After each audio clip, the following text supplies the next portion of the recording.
Hi, this is Ruth Pierce. I'm in the Relationship Maximizer, and I'm actually outside today, so we'll see if we get too much background noise to make this doable.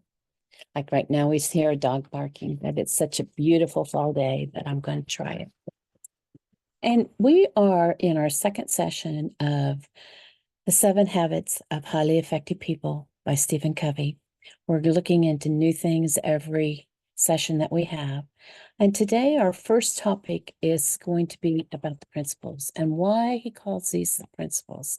He calls them habits, and we're going to get into that too. But let's talk first about the principle. And remember from our past time, he separated the character ethics from the personality ethics. And I struggle with those two terms. You may not, or you may.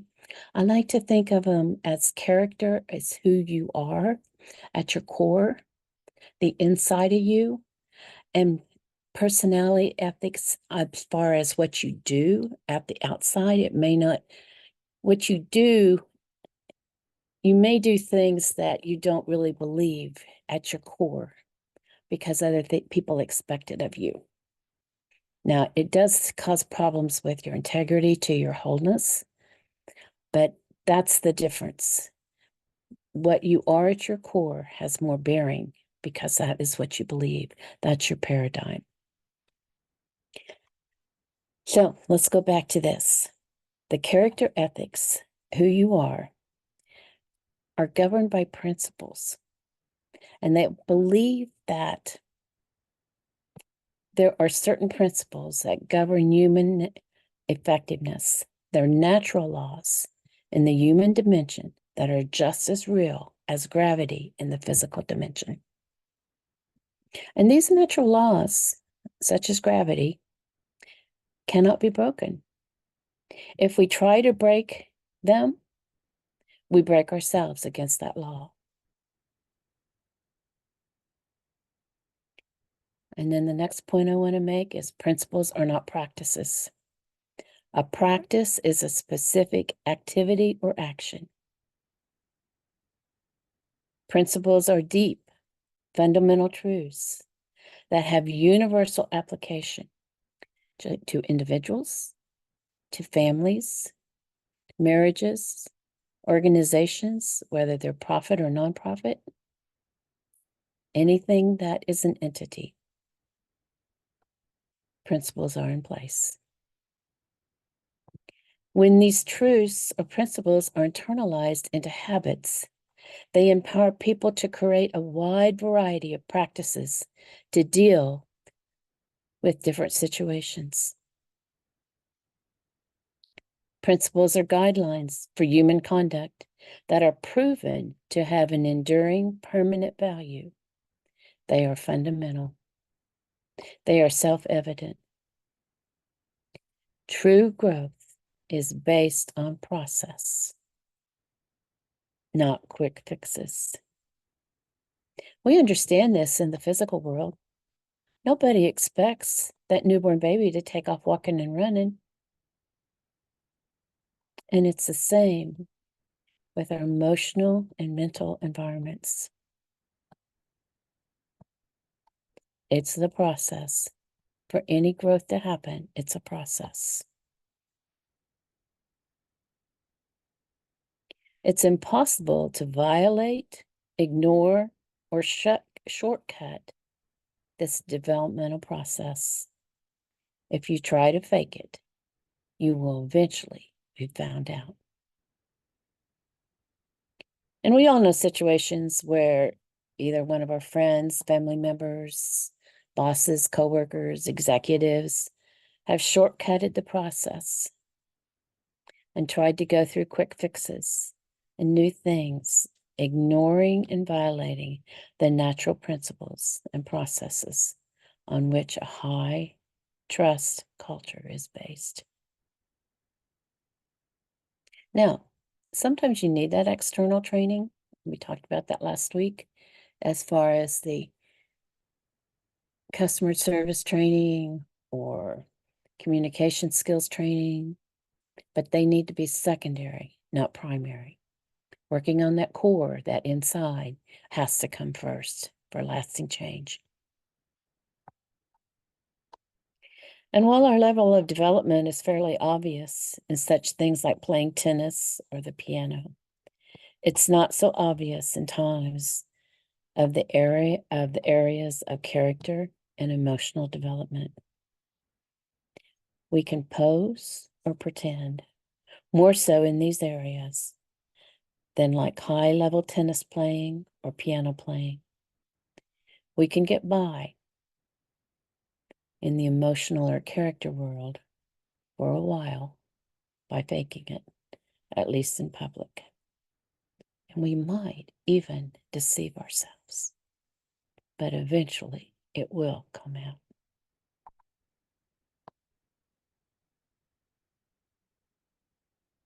Now I'm switching gears. We're going to talk about habit and Stephen Covey's definition of our habit, or how he describes it.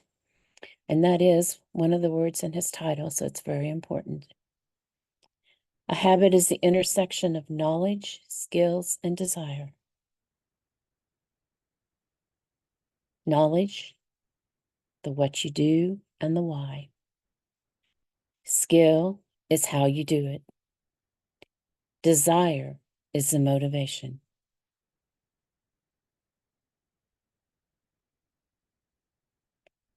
In order to make something a habit, you have to have all three.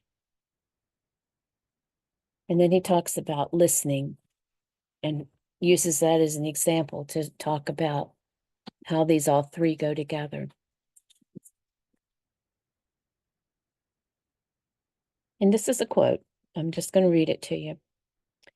I may be ineffective in my interactions with my work associates, my spouse, or my children, because I constantly tell them what I think, but I never really listen to them. Unless I search out correct principles of human interaction, I may not even know I need to listen. Even if I do know that, in order to interact effectively with others, I really need to listen to them. Even if I do know that in order to interact effectively with others, I really do need to listen to them, I may not have the skill. Do you see the knowledge and the skill? I may not know how to really listen deeply to another human being. But knowing I need to listen and knowing how to listen is not enough unless I want to listen. Unless I have the desire, it won't be a habit in my life. Creating a habit requires work in all three dimensions.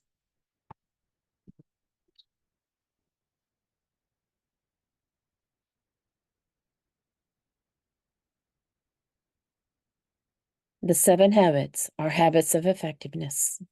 Because they are based on principles, they bring in the maximum long-term beneficial results possible.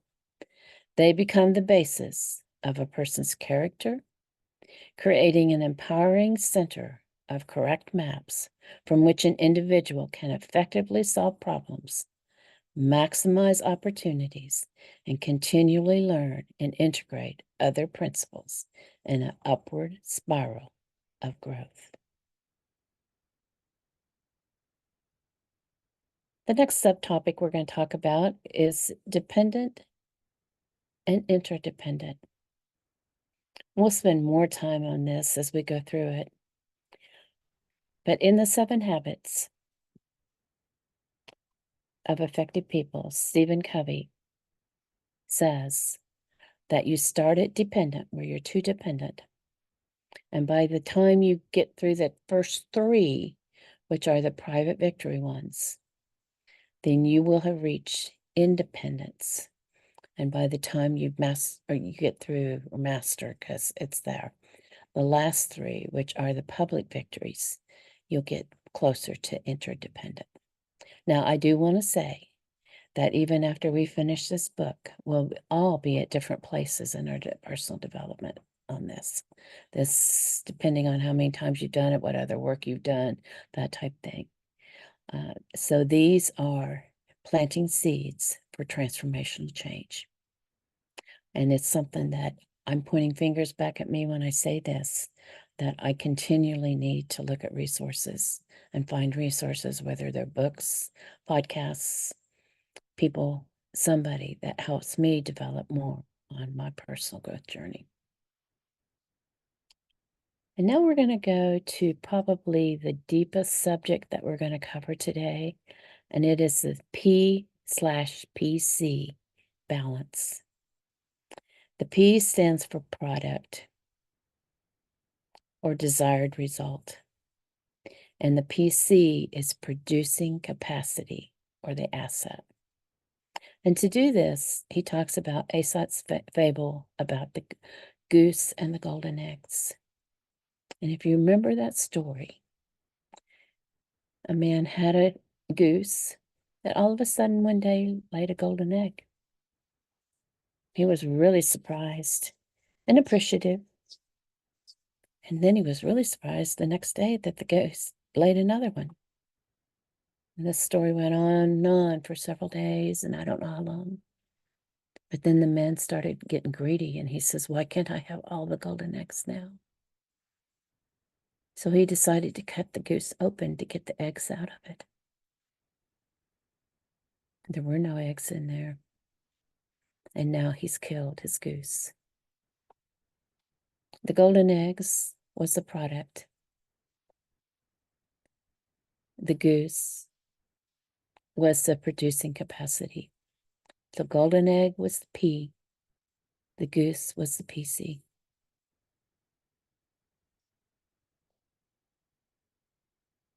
And a lot of us, a lot of people in the world believe the more you produce, the more you do, the more effective you are. But as the story shows, true effectiveness is a function of two things. What is produced, the golden egg, and the producing asset or capacity to produce the goose, which is the goose. That's an interesting rhyme. That's kind of hard to say. I know that a couple years ago, I had to get to the place and learn to be productive from a place of peaceful and productive rest, rather than continuing to go and go and go. If you adopt a pattern of life that focuses on golden eggs and neglect the goose, you will soon be without the asset that produces the golden eggs. On the other hand, if you only take care of the goose with no aim towards the golden eggs, you soon won't have the wherewithal to feed yourself or the goose. Effectiveness lies in the balance, what I call the P/PC balance. P stands for production of desired results, the golden eggs. PC stands for production capacity, the ability or asset that produces the golden eggs. Then Stephen Covey goes on to talk about 3 different types of assets and how they play into this. And I think these are important because they help us see what we're talking about. So physical ones are the easiest to see.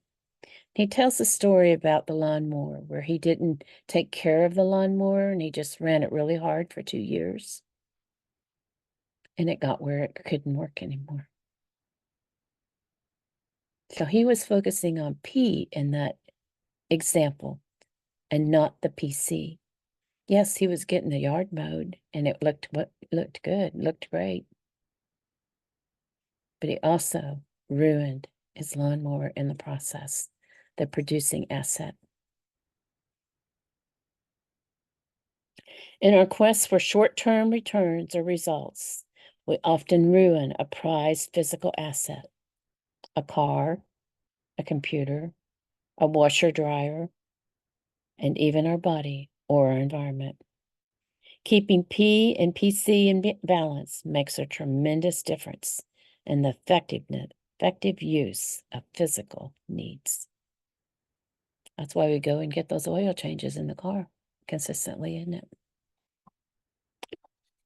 Next topic we're going to talk about is financial assets. An example on this one is digging into the principle to raise your standard of living. You may have investments, but you're digging too deeply into your principal when you don't need to. And so your principal is dwindling and getting smaller and smaller. And it doesn't have the power to produce the interest or income. And if it gets too low, it won't even be enough to supply basic needs.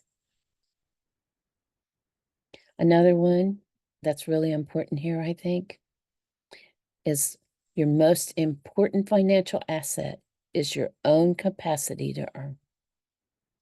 If you don't continually invest in improving your own PC, you severely limit your options.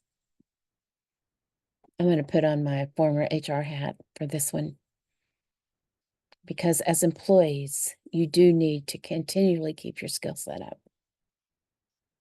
Whether it's in your industry you're in, or if it's in another industry and you're looking to move, whatever it may be.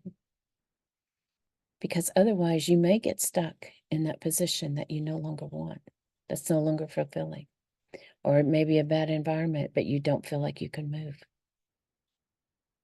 The same is true if you're not in the workforce anymore. It's important to continually invest in yourself. That's going to look different for each one of us. It's going to look different in each of the different seasons we have, but know that that's important. And then we're going to talk about human area assets. And these are more abstract, so a little bit harder to understand.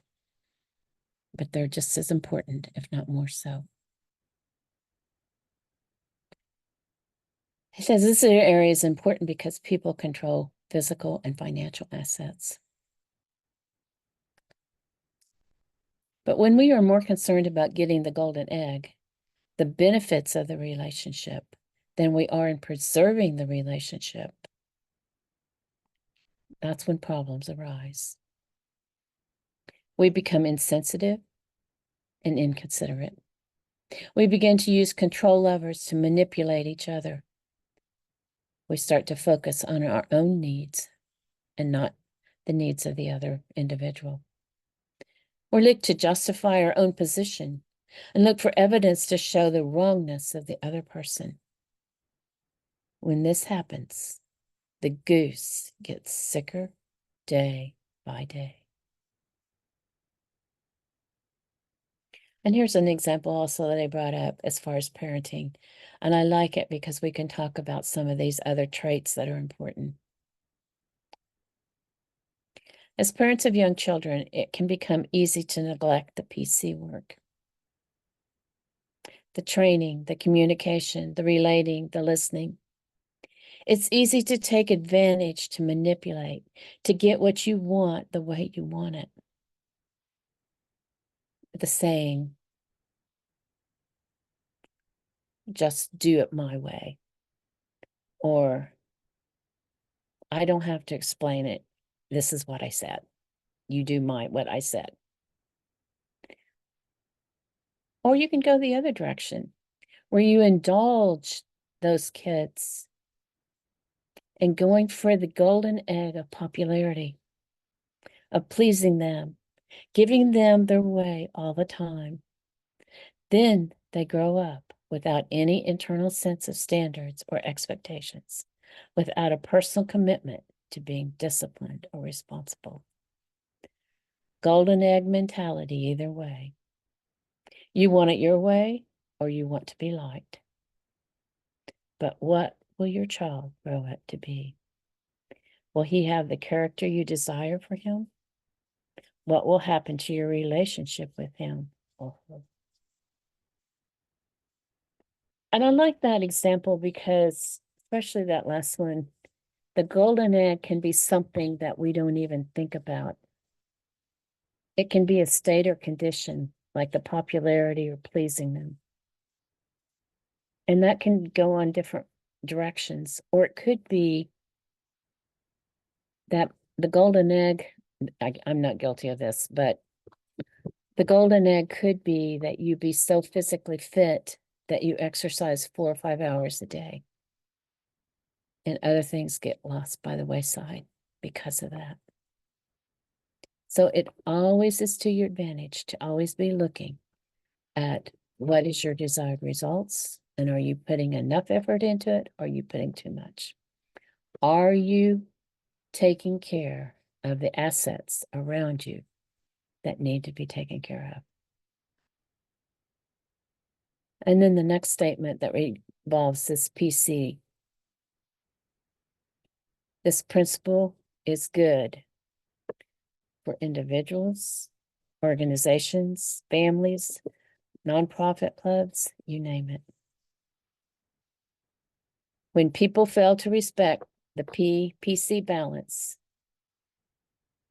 in their use of physical assets and organization, they decrease organizational effectiveness and often leave others with the dying goose. You see that in companies that have machines that have to be maintenance, but you also see it in the human assets, both the customers and the employees.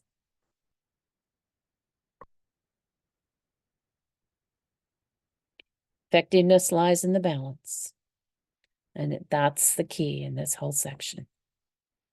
It says they focus on the P results in ruined health, worn out machines, depleted bank accounts, and broken relationships.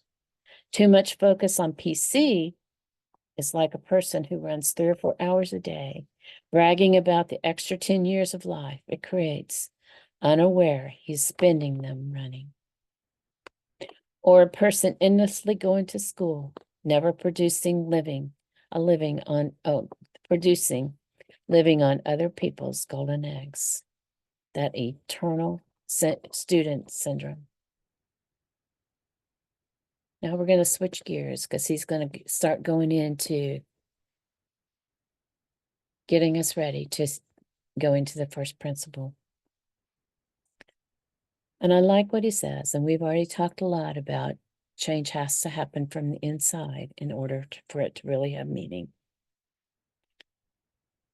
And this was Marilyn Ferguson who actually said this quote included in Stephen Covey's book.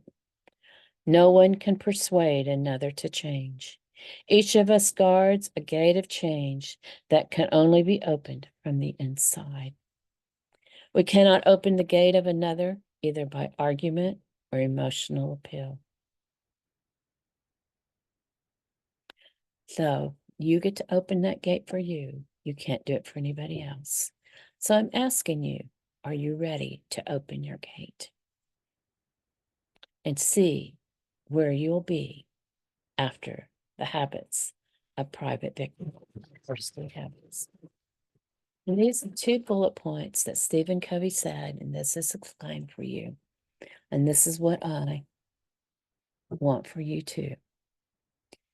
As you do, the more you open this gate, there will be significantly increased self-confidence. You will come to know yourself in a deeper, more meaningful way, your nature, your deepest value, and your unique contribution capacity. Here's the second one. You will define yourself from within rather than by people's opinions or by comparisons to others. Ironically, you'll find that as you care less about what others think of you, you will care more about what others think of themselves and their worlds, including their relationship with you. You'll no longer build your emotional life on other people's weaknesses. In addition, you'll find it easier and more desirable to change because there is some core deep within that is essentially changeless. And next time, we will start with principle number 1.